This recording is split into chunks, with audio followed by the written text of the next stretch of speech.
Hi, my name's Tim Smith. I am an engineering geologist. Ultimately, what someone is being asked to engage us to do is to tell them, is the land safe for the use intended? And the use is they want to build a house or they might want to subdivide. And then safe means, is the landslide frequency, that is the number of times a landslide can occur, is that landslide frequency, does it meet a level that is acceptable for public safety? The local government, whether it's a municipality, city or regional district, if they said you need it, you're not getting out of not needing it. So you have to get it done. And some of them have their own criteria for why it needs to be done. They are not going to drop the requirement. You need it done.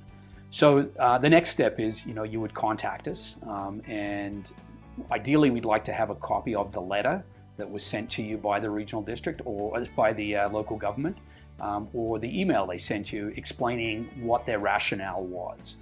You should never take it verbally, always get them to put it in writing, because that then tells us, what is it they're concerned about. It could be a steep slope development area, it could be that they've had landslides in the area previously, and they're just concerned about it. But they're telling you that they have concerns and you need to get them addressed. So you would come to us with that information, we'd look at it, we'd sit down, our first step is to just try to explain it to you in layman's terms, what it is they're asking. A lot of times, like I said, they use the term safe for the use intended. Use intended being you might want to put a house there, or you might want to put an addition onto a house. And safe means, does it meet the criteria for acceptable landslide hazard or risk? Well, what does that mean? Hazard is, what's the likelihood the landslide's going to occur? We can put it in numerical terms like 1 in 500 or 1 in 10,000. You start off with, there's two really valuable pieces of information. One is the historical air photographs. And in British Columbia, probably about every 10 years, from about 1938 onwards, we have a set of images that were flown from the air at about, I think they're usually around about 10,000 feet, and they're flying and they're taking pictures, and we can look at them in 3 dimensions and see how the ground has changed over the last, less than 100 years. There is another set of images that are becoming more and more available, which is called LiDAR. And LiDAR strips the forest cover off the ground and allows us to see all the different changes that have occurred in the ground and the shapes.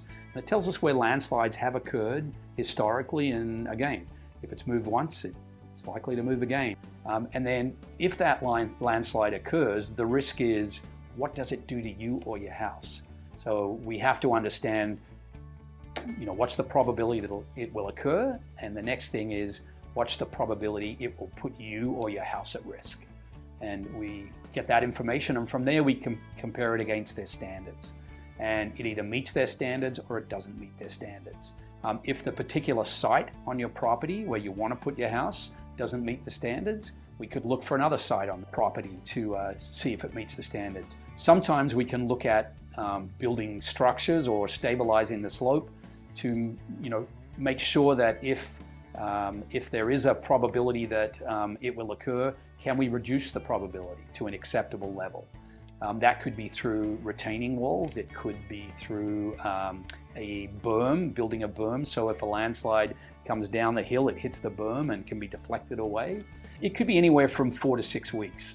So if you've got concrete ordered for tomorrow and you come to us the day before, probably you're going to be waiting. Best thing to do is always find out from the approving authority, the city, municipality, or regional district. Find out in advance, like, first of all, what's their approval process, and then talk to the engineering firm and find out how long they can take to it. At Westrek, we have a team of geotechnical and geological engineers and engineering geologists.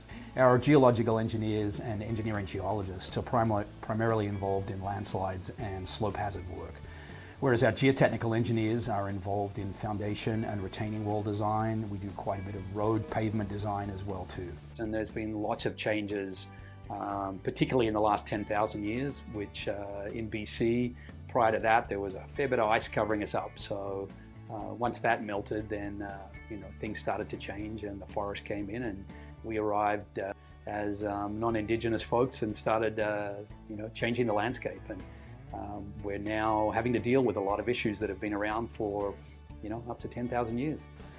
And another issue we have in BC is a lot of wildfires. And after a wildfire, there is an elevated likelihood that you will get flooding and landslides in the short term after a fire. So there's a couple of different mechanisms we have to be concerned about. Climate change affects both.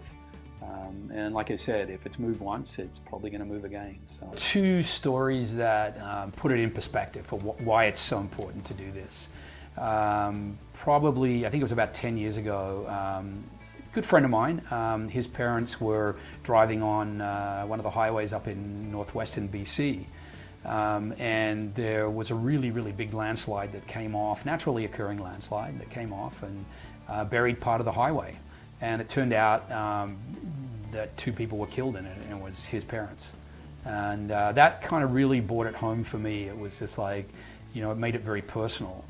And then there was another landslide out in the Shuswap Lakes area about 3 years ago, in which it was in springtime, and a large channelized landslide came down late at night, and it went straight through a house. And there was an older gentleman at home in his house at the time, and unfortunately he was killed. And the story afterwards is that they found him with his jacket, partially on, and his car keys in one hand. And that really, when you think about it, he'd obviously realized what was happening, and he was trying to get out of there to save his life, and he couldn't. And that really, those two stories just sort of make it very personal. So, when you go out to do your work, you really have to think about those issues, and you're there for a reason. People hire us to protect their safety.